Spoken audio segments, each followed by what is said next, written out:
क्या आपने कभी सोचा है कि मेरे इस मानवीय जीवन का क्या अस्तित्व है?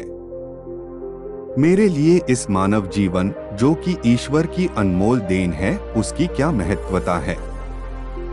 क्या आपने कभी अपने आप को गहराइयों से जानने का, समझने का प्रयास किया है? मानवीय तौर पर कहा जाए तो हम इस जीवन को सिर्फ अपनी जरूरतों को पूरा करते करते ही व्यतीत कर देते हैं। एक मनुष्य के लिए उसकी जरूरत क्या है? रोटी, कपड़ा और मकान, यही न? पर यह असल सत्य नहीं है। हर मनुष्य का जन्म इस धरती पर एक विशेष कारण से होता है, जिसे हम धीरे धीरे समय के साथ समझते चले जाते हैं। कई लोग अपने इस मानवीय जीवन के सत्य को समझ ही नहीं पाते, क्योंकि वे हमेशा नकारात्मक सोच ही रखते हैं। यही अंतर है नकारात्मक और सकारात्मक सोच में।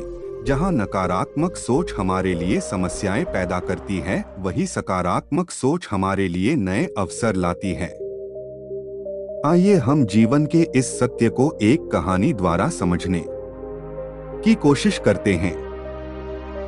एक गांव में एक बहुत बड़ा धनवान व्यक्ति रहता था।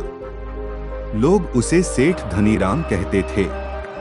उस सेठ के पास प्रचुर मात्रा में धन संपत्ति थी, जिसके कारण उसके सगे संबंधी, रिश्तेदार, भाई बहन हमेशा उसे घेरे रहते थे। वे उन्हीं के राग अलापते रहते थे। सेठ भी उन सभी लोगों की काफी मदद करता था। तभी अचानक कुछ समय बाद सेठ को भयंकर रोग लग गया। इस भयंकर बीमारी का सेठ ने बहुत उपचार करवाया, लेकिन इसका इलाज नहीं हो सका। आखिरकार सेठ की मृत्यु हो गई। यमदूत उस सेठ को अपने साथ ले जाने के लिए आ गए।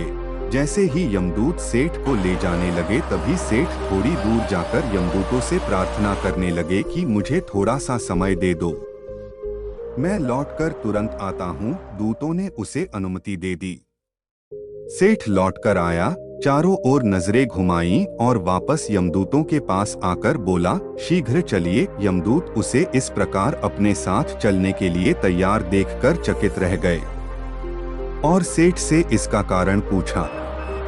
सेठ ने निराशा भरे स्वरों में कहा, मैंने हेराफेरी करके अपार धन एकत्रित किया था, लोगों को खूब खिलाया पिलाया और उनकी बहुत मदद भी की।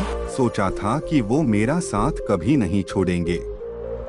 अब जब मैं इस दुनिया को सदा के लिए छोड़कर जा रहा हूँ, तो वे सब बदल गए हैं। मेरे लिए दुखी होने के बजाय ये अभी से मेरी संपत्ति को बांटने की योजना बनाने लगे हैं। किसी को मेरे लिए जरा सा भी अफसोस नहीं है। सेठ की बात सुनकर यमदूत बोले, इस संसार में प्राणी अकेला ही आता है और अकेला ही जाता है। इंसान जो भी अच्छा या बुरा कर्म करता है, उसे इसका परिणाम स्वयं ही भुगतना पड़ता है।